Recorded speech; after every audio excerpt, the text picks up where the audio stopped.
Members, visitors and guests, it's my great pleasure to welcome you to our 9th meeting of this Rotary year and our 5,092nd.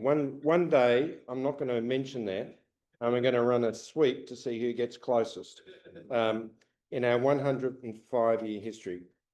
It's great to see you all here today, including those online. You can tell the acoustics are better today. There's something about the Wi-Fi. The other day, I struggled to hear from table 1, so it's not surprising that we struggled in elsewhere. Today is a significant day in the club's calendar, the official visit of our Rotary International District 9800 Governor, Peter Shepherd. Peter met with the club board and our officers this morning, reviewing our plans with a particular focus on membership and being briefed on our project and activities. And we look forward to hearing from him shortly on his topic, Uniting for Good, the Power of Collaboration. Also here, sitting table next to him, is District Leadership Team Gary Goldsmith, Lead Community Group 1, our own David Carruthers, 9800 Treasurer, Rotary Region Treasurer, Rotary Melbourne Assistant Treasurer. I just call him Rotary Treasurer in here, and Mary Barry, District Strategy Coordinator. And joining us online, we're delighted to have past Rotary International President Ian Risley, OAM. Would you please acknowledge and make these Rotarians all welcome? So I'm now going to call on guests to stand with their host. So club guests hosted by the Welfare of the Young Committee, we welcome the 2025 Student Community Service Award recipient, Charlotte Andt, Beaconsfield College in Berwick, and we'll hear from Charlotte shortly. Accompanying Charlotte is her mother, Kylie, and mentor Kevin Milstein from the Reagan Milstein Foundation. Please join me in making our club guests welcome, and I'm now going to do that. And I'm now going to call on you can sit down now. Other visiting Rotarians and guests of members, I invite you to stand with your host. When your name is announced, we ask that you all remain standing to make sure we give you all an equal amount of applause to welcome you in a collective manner. So, visiting Rotarians today are 3 members from the Passport Club, Rosemary Monaghan, Jessica Powley, Maria Hicks, and then guests of Rotarians, we've got Nick Hatzoglu, who's a guest of Yedan, the back there, and Tim Roth, a guest of Peter Rogers. So thank you all, if we could all make them welcome. The Welfare of a Young Community Service Award. Recently, the club called for nominations from the state secondary schools for the 2025 Environment Award. The club received many excellent nominations, amongst which was one from Charlotte Andt of the Beaconsfield College in Berwick. I now call on Barbara Garondis, Chair of the Environment Award Selection Committee, to tell us more, and in doing so further, introduce Charlotte. Barbara. Thank you, Philip. If you can imagine last year, 2024, Charlotte was 13 or 14 years old in year 8, and she went on a family holiday with her parents and brother. Oh, everybody. Okay, so the whole bunch. And when they were walking through a little village, they found some children playing netball. And of course, being big netball players here at home, they joined in, and after some conversation found out that the netball competitions since COVID had been cancelled because the kids didn't have any uniforms to wear. So when they came home, Charlotte and Kylie set on a mission to see if they could find some uniforms to distribute back to these children in Fiji, which they did. They found hundreds of uniforms, and they had this little project that was coordinated, also included their teacher, Sarah Dice. Unfortunately, Sarah couldn't make it today.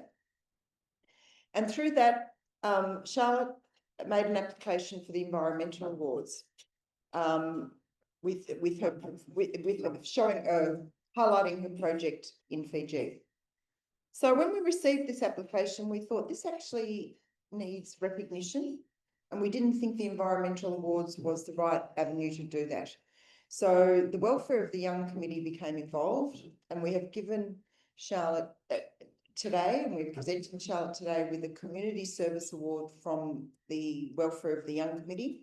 I think you've already received it actually, and that includes a dollar amount of $250, which is for Charlotte to use for herself as a reward for the previous project. But Charlotte has decided that she wants to continue this work and has put together a proposal to do a similar thing with the children of Samoa. So they've started their collections and they're making their contacts, and Charlotte has prepared the best spreadsheet I've ever seen, outlining all her expenses and all the activities that she's going to do.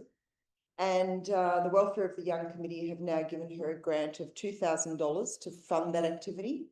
And we've also offered her an incentive to do some more fundraising. So we'll match every dollar for up to another $2,000. So we want to give you an incentive to do that. So I'd like to introduce Charlotte, who's going to talk to us about her project. Good afternoon, all. I would like to start by thanking you all for this amazing opportunity today. I'm so excited to see where this will take me in the future. It Forward Vic is a community service project collecting pre-loved and obsolete sports uniforms and donating them to under-resourced communities in Australia and overseas. My project initially started as a Year 8 Certificate of Excellence program project, in which each student is required to complete a community service and environmental project. After a family holiday in Fiji and speaking with locals, they mentioned the need for uniforms and equipment. I chose to collect pre-loved netball uniforms and equipment and send them to the Fijian village of Niawa. I contacted the club officials and published a Facebook post on my mother's Facebook page requesting donations. The response was fantastic, in all collecting almost 200 items to send overseas. The outcome enabled us to provide uniforms to 3 teams in 2 villages. After seeing the difference that one person can make to a whole village, I committed to running another sports uniform collection project as my Year 9 curriculum personal best project. This time, the items are to be donated to a school community in Samoa. I've started contacting local clubs and associations with great feedback and encouragement. I was so excited when Barbara informed me of Rotary's Welfare of the Young Community Service Award, the financial sponsorship for promoting and growing the program and shipping the goods, as well as the network connections and mentoring opportunities, and the request to do the initiative annually was more than I could ever imagine. Currently with the project, we have developed a Facebook page and an email account, purchased 4 60-litre eco bins for the collection of donations, placed a collection bin at Beacon Hills College, Berwick, received 58 football tops from South Belgrave Women's Football Club, received verbal confirmation and awaiting written confirmation from Casey Demons Netball, Berwick Netball Club, Beacon Hills College Netball, and Berwick Junior Football Club. I've contacted the City of Casey to place donation bins in the council stadium. They are going to provide a contact for me at Casey Basketball Association to promote the idea. We have also received a connection to the Southern Saints VNL team, which are a higher netball team who have plenty of uniforms to donate. Items I plan to or have already spent my funding on: the 4 eco bins for the collection of donations. These were $225. 2 stickers to apply to the collection bins to bring more attention. They look great, and we will order another 2 stickers for the other bins. These cost $12.50 each. We're anticipating postage to be around $900 for approximately 60 kilos. We anticipate the customs clearance to be around $110. I'm planning to purchase 2 pull-up banners that are 2 meters tall to bring attention to my collection bins. These are $95 each. My total is $1,475. Once again, I would like to thank you all for your time and for your support of my initiative. Thank you, and you can see what I mean about the spreadsheet. I'd also like to thank Kevin Milstein, who's offered to mentor Charlotte through this process. Kevin has experience in a similar activity through the Reagan Milstein Foundation. Would you like to come up? So it's my happy duty at the moment to announce a couple of member birthdays. Clive Weeks and Bruce Livet, who is here today. Give us a wave, Bruce, stand up. Today we celebrate Professor Bruce Livet, an esteemed neuroscientist, philanthropist, polio survivor, and proud Rotarian. Bruce enjoyed a distinguished career at the University of Melbourne, pioneering research into the brain and nervous system, even milking venom from cone snails to develop advances in pain medicine. He first joined Rotary Carlton in 2006, later spending over 15 years with the Rotary Club of Kununurra, where he owned the famous Zebra Rock Gallery and cafe on the Ord River, ran a mango farm, hosted concerts in aid of the Royal Flying Doctors, and fashioned 6 million-year-old Zebra Rock into treasured pieces. At Kununurra, he served as International Director, entering Rotary Now and Bowel Scan projects, earning Rotarian of the Year in 2012, a multiple Paul Harrows Fellow and member of Post-Polio Victoria. Bruce became an honorary member of the Rotary E-Club of Western Australia for his decades of service. We were, of course, delighted when this time last year, Bruce chose to join Rotary Melbourne, bringing with him his extraordinary experience and passion for service. And I think we can also say, Bruce, you were previously president of the Royal Society of Victoria and a radio announcer on 3MBS, the classic fine music volunteer station. He truly embodies Rotary's motto of service above self. Please join me in wishing Bruce a very happy birthday and thanking him for his contribution to science, Rotary, and the wider community. All right, well done. It's now my sombre duty to advise the club of a couple of things. Valet Roger Hall, OAM. I've been advised by members of the Q group that former member Roger Hall, OAM, has died on the 19th of August 2025. A distinguished paediatric dental surgeon, Roger resigned in 2017 for medical reasons after almost 20 years of membership, where he served as chair of the International Services Committee, captain of the Q group for a number of years, and with second bite for several years at the Prahran Market. A funeral service is going to be held for Roger at St Peter's Eastern Hill at 10:30 a.m. on Tuesday the 2nd of September. In regard to the recent horrific shootings at Punka, I'm advised that Rotary South Pacific wrote to express our condolences to the families and colleagues from all Rotarians on the loss of police officers in Punka. It is deeply tragic that the loss of people who show such dedication and care for us in the community. An acknowledgement from Deputy Commissioner Tim Hansen was received. Now we go back to the mundane. AGM 2025. Nominations to the nominating committee. In preparation for Rotary Club of Melbourne Inc. annual general meeting on the 19th of November, we're now calling for nominations to the club's nominating committee. Just to remind you, the nominating committee consists of 9 members, the president, 2 past presidents, 2 board nominated members, and 3 members nominated by the membership. I now call for nominations for the 3 candidates elected by the members. Any of you can nominate. The person has to accept it in writing. No past president is eligible for nomination by members for any of the 3 vacancies. No member who has served twice can accept membership on the nominating committee, except as a presidential officer. Nominations must be made within 2 weeks by 2:05 p.m. on Wednesday the 3rd of September 2025. Nomination forms are available from the Rotary office and any questions should be directed to our Honorary Secretary, Sue Smith, by email. I'm just going to give a brief bio to Peter Shepherd, our District 9800 Governor. Rotary International District 9800 Governor, Peter Shepherd was raised in a family devoted to giving back. His Rotary journey began in 2002 when a local basketball project connected him with the Rotary Club of Altona. A year later, he was inducted as a member and has never looked back, serving as club president 4 times, assistant governor 4 times, and holding just about every other role along the way. Well known to many of us is the man in black for his behind-the-scenes magic as stage manager at district conferences. Peter's leadership extends far beyond Rotary.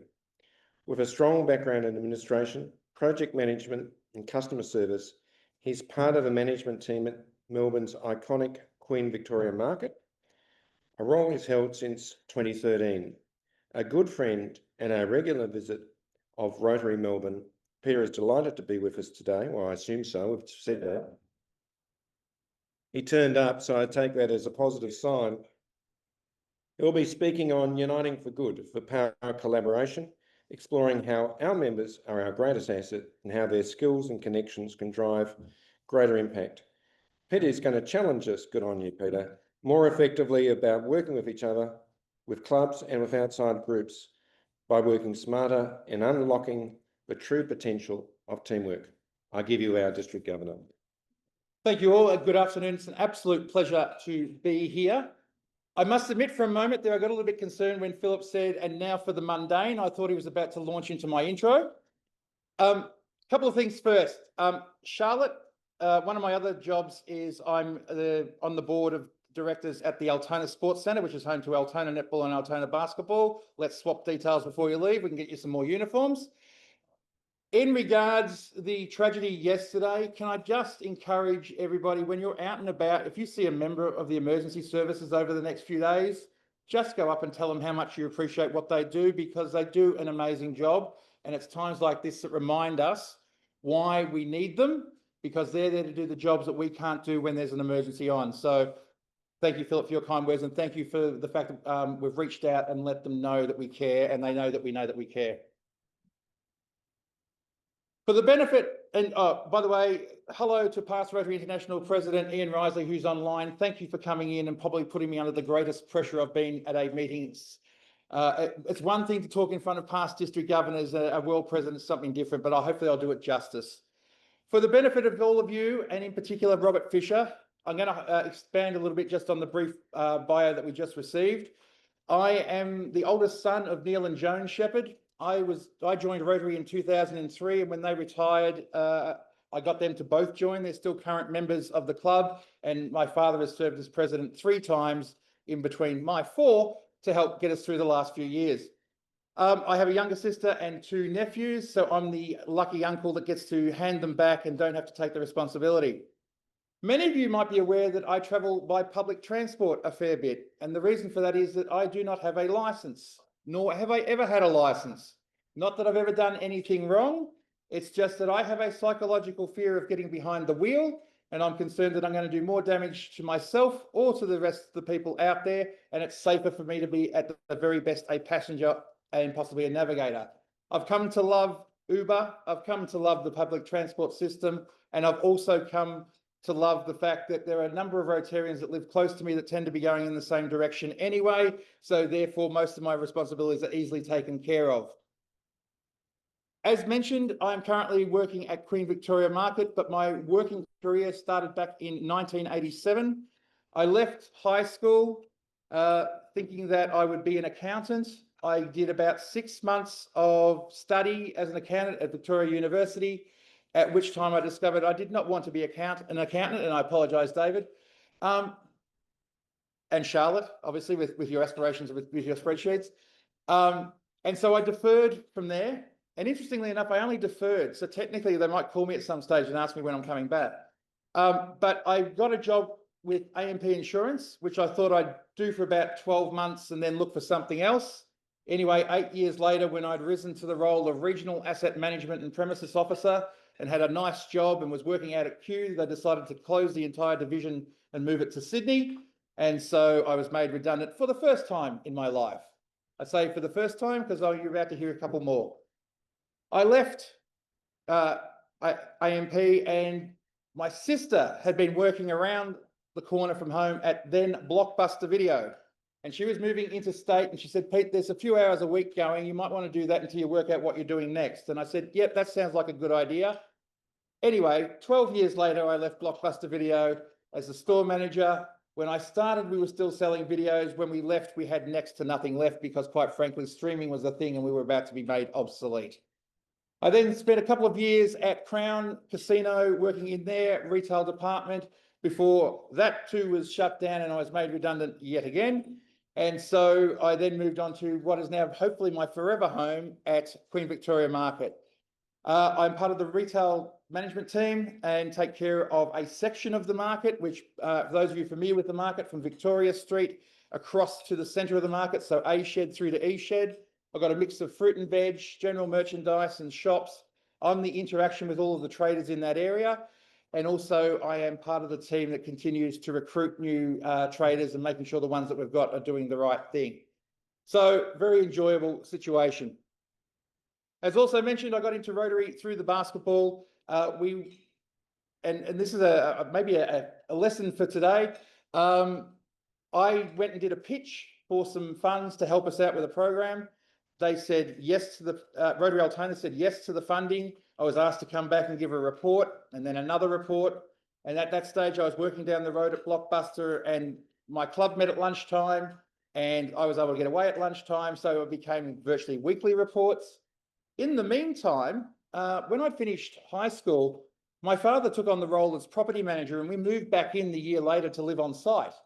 And so we had access to all of the school facilities. And so we helped the Rotary Club out with a fundraiser they were doing by letting them borrow the hall. And at the end of the evening, the president came up and said, Peter, I think it's time that you joined Rotary. And I, without thinking for 1 second, said yes, and away we went. And so 22 years later, I've had some absolutely amazing experiences. To that point, could I ask, who is the longest serving Melbourne member here with us today? Does anybody know? Who would think that? Has anyone been a member for over 40 years? Over 30? Hello, sir. Oh, you two. Okay. Then let me ask you two gentlemen. 1990, sir? 93. We'll take both of you. That's good. Why did you both join? So you're both here 30 odd years later. Do you both feel like that you belong to this club? Yes? In case you weren't going to say yes, you've been encouraged to say yes. But that, ladies and gentlemen, is the key. Belonging is something that we all feel when we are excited about what we're doing, and feeling like you belong to any organisation, but in particular to your Rotary Club, is what keeps us coming back year after year after year, and why we have members who are with us 30, 40, 50, 60 and beyond years in being involved. And that sense of belonging is what we can use to bring more people to come along and help us do what we do. Mary Berry and I have talked a lot about the fact that we want to create a sense of belonging in all of our members, firstly, but then in all of our clubs, because then you have the ability to go out and talk to family, to friends, to colleagues, to strangers about why it is that you are so passionate about what you do, what it is that keeps you coming back, and if they are looking for a sense of belonging, how you can show them a place where they too can feel like they belong. And using that sense of belonging and taking on board our current Rotary presidential message of Unite for Good, we can then work on the power of collaboration. As individuals, we can do some amazing things, and I'm preaching to the converted in this club in that I know that you understand the power of collaboration. You know that it's important to work with other organisations. You know it's important to work with other groups.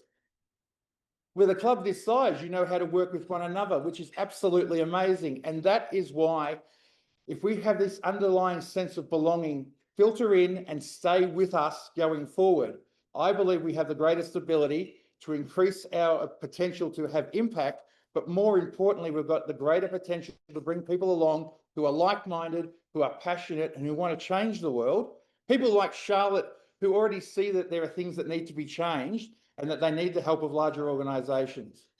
And to that point, I also believe that we need to focus to a degree, not specifically, but on our younger generations. And in doing that, what I'm saying is we need to build our network to help us collaborate. We need to increase the number of Interact clubs that we have. We already have a strong number in our district, and seeing these young students between years 7 and 12 who are doing amazing things, we need to make sure we capture that energy and then give them an opportunity to transfer over into a strong Rotaract network that in turn will then allow them to move into Rotary as a logical next step. We do not have a very strong Rotaract network at this point in time, but over the next 10 months and moving into the future, we are going to do our best to try and rebuild it. We have 3 Rotaract clubs technically currently near Melbourne. 2 of them are in hiatus at the moment, and 1 is got low numbers. We need to have a refreshed look at how Rotaract operates, what we can offer to them. One of the great opportunities being that Rotaractors are looking for understanding about the business world, understanding about what they're going to do with their future. We've got that in spades in our members that can teach and mentor. So there's an opportunity for some information sharing to go on that will allow the Rotaractors to understand better what their potential is and what their abilities are. We have programs that they are passionate about anyway, that relate to the environment, that relate to homeless, that relate to a number of causes. We just need to be able to work with them to make the best opportunities. And so while we've focused previously at a Rotaract club based on a geographical area or a particular university, what we want to do over the next 12 months, starting here in Melbourne CBD, is acknowledge that there are a number of universities, there are a number of young people, both professional and in semi-professional occupations, that are living, working and coming into the city on a regular basis. And there's an opportunity for us to bring them together and have the guidance of a club like Melbourne to help them understand the Rotary world and the ability for them to find their place in the world, to find that sense of belonging and be able to move forward.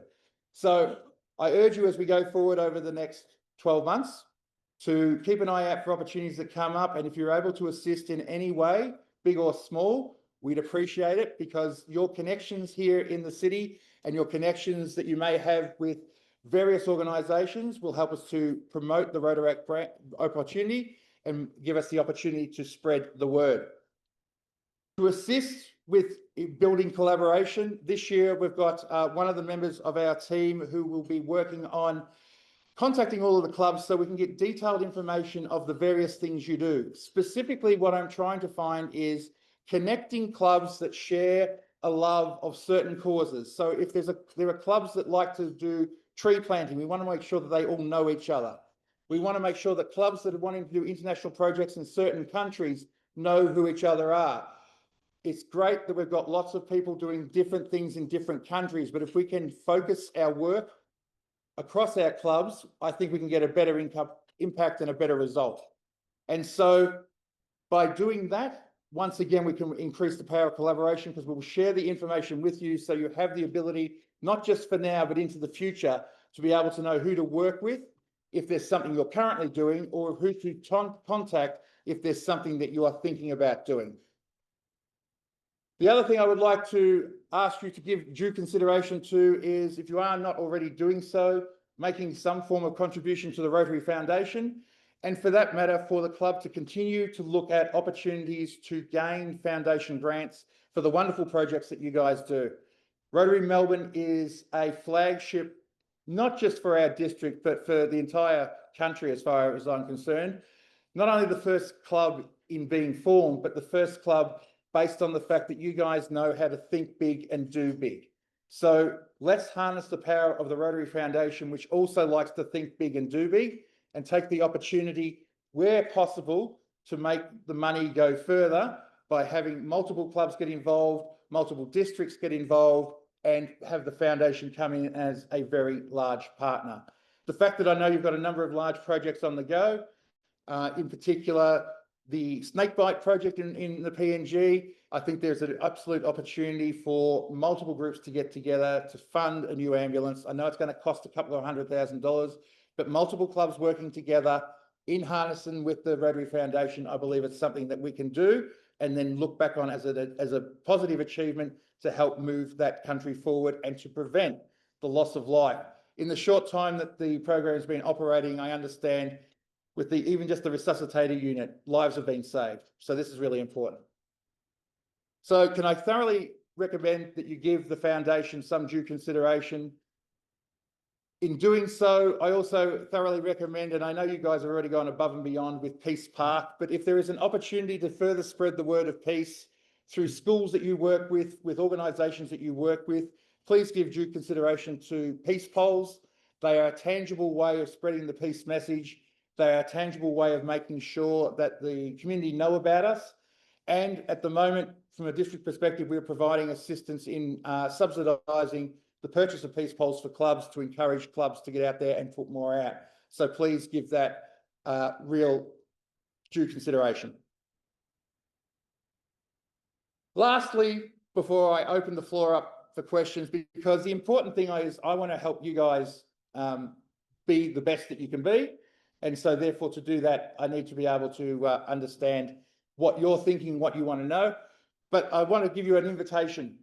There will be a multi-district conference next March, 27th to the 29th in Horsham, Victoria.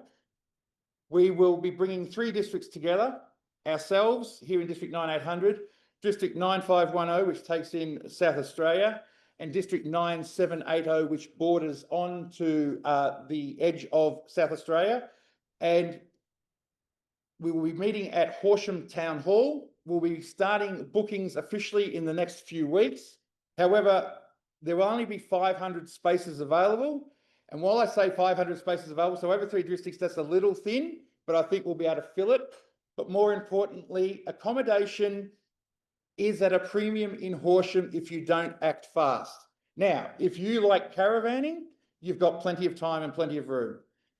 If you don't mind being home hosted, there will also be opportunities for that. But if you do want to attend the multi-district conference from the 27th to the 29th of March, I do recommend looking at accommodation now. A number of clubs have already gone out and made bookings. The spaces will fill up. The main meetings will be at the Horsham Town Hall. So if you want to get your space close to that, that is the opportunity. And we'll be having the gala at the showgrounds on the evening, which is just on the edge of town. So that's all from me for today. Well, I want now to hear from you guys to ask the tough questions, because I know that Melbourne is renowned for having the thought-provoking questions.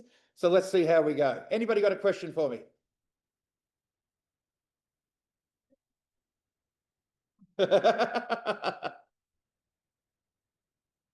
Just Yes, you've got a question. I'll ask a question.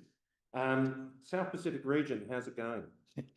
Okay, so you're asking about regionalisation, are you? Of course you are, because at some point somebody has to. So first of all, could I acknowledge the 2 of your members that are involved in the regionalisation project, David Carruthers as Treasurer and Peter Rogers for the fine work that he does. Regionalisation is a pilot designed to test and try out new ways to operate Rotary, to try and simplify Rotary's operations and to get an improvement in our ability to find members. As a pilot, it's had some successes and it's also had some weaknesses. And we are currently evaluating what we've learnt so far as we move into the 2nd year so that we can make some refinements and also look to what we can look to in the future.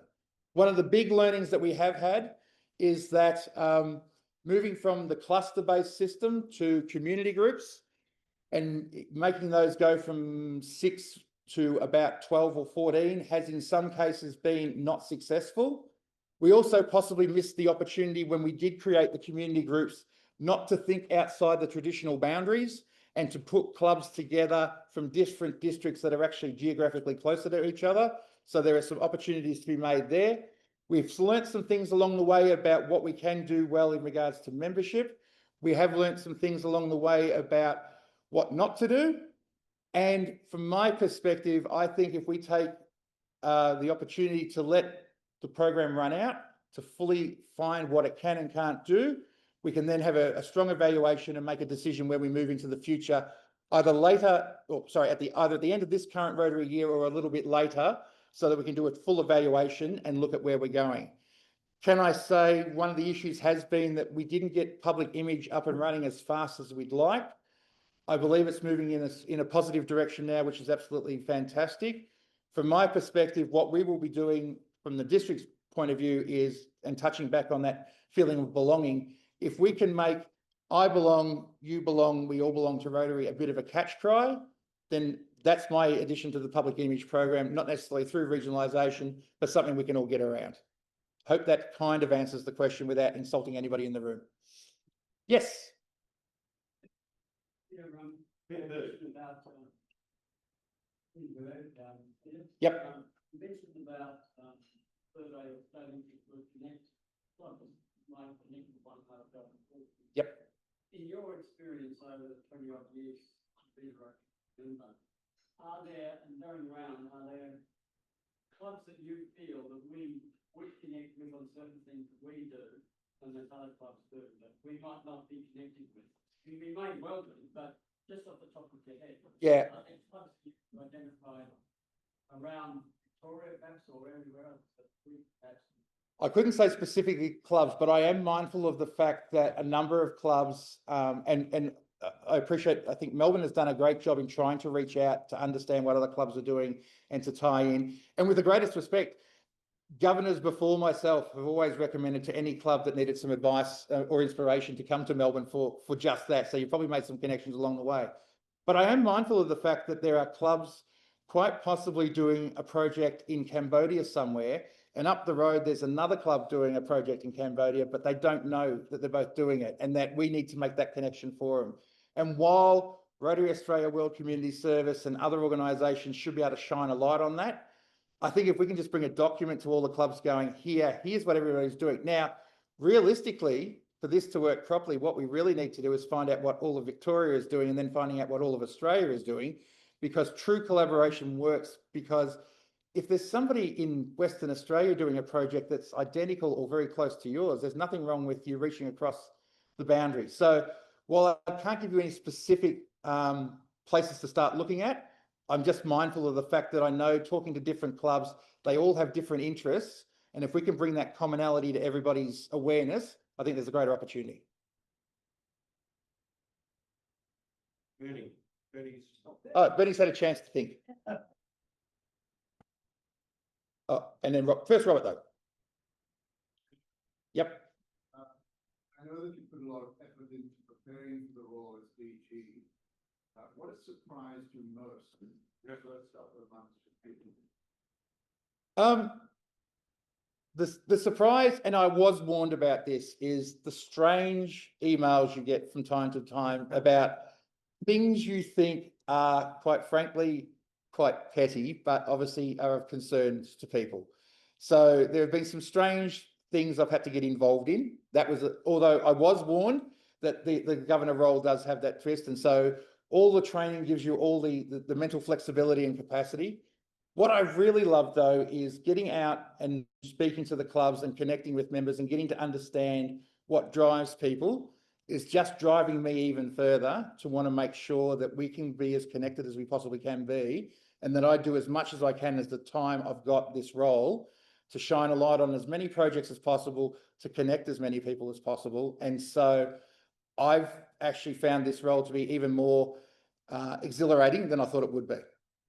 So the training has taught me a lot, and there's been a few curveballs, but touch wood, so far the district is still in one piece. Nobody has had any unfortunate incidents, and we are in a good place. Bernie. That was exactly the question.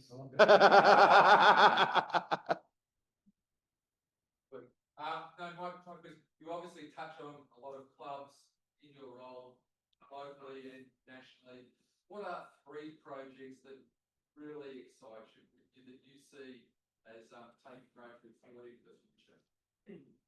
Okay, then this is an interesting one, because for everybody, whatever their project is, they're very passionate about. I must admit, some of the projects generating out of this club I think are absolutely amazing and have the ability to be multiple club, multiple district opportunities.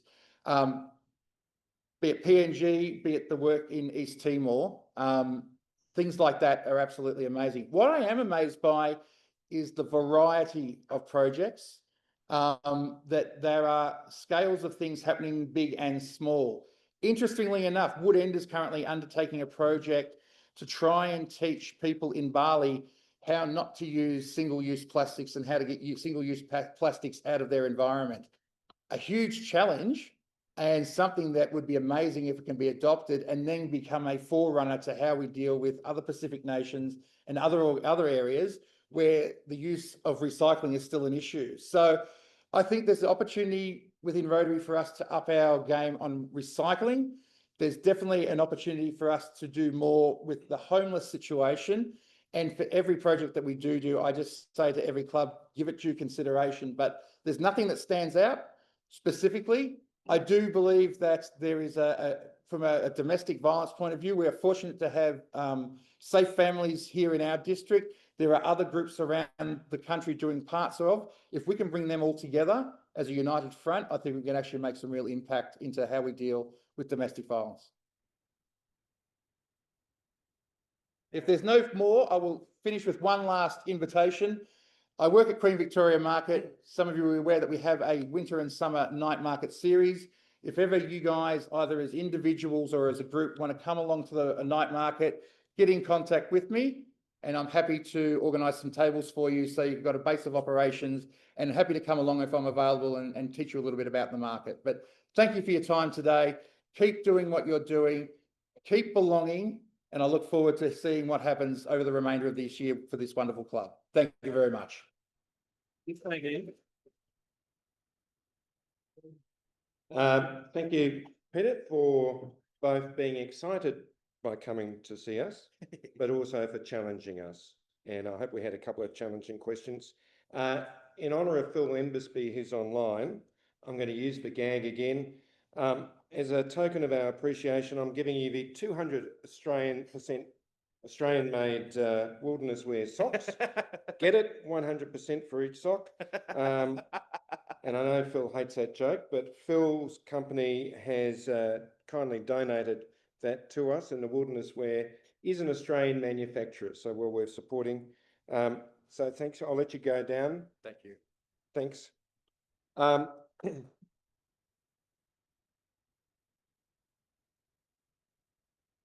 Thank you to visitors and guests for attending, including our club guests. And thank you for MC Karen Kim, and Maestro Kim will be in action soon. Barbara Yorondis for your reflection. Our lunch setup team and reception teams for effort. If you could please stay back a few minutes to assist with the pack up, that would be greatly appreciated. A reminder that next week we're here for the number 35 for lunch. Our guest speaker will be Anna Schultz, Director of Government Relations and External Affairs at CSL. And Anna will be speaking on Snakes Alive, how Australian anti-venoms are saving lives abroad. And now...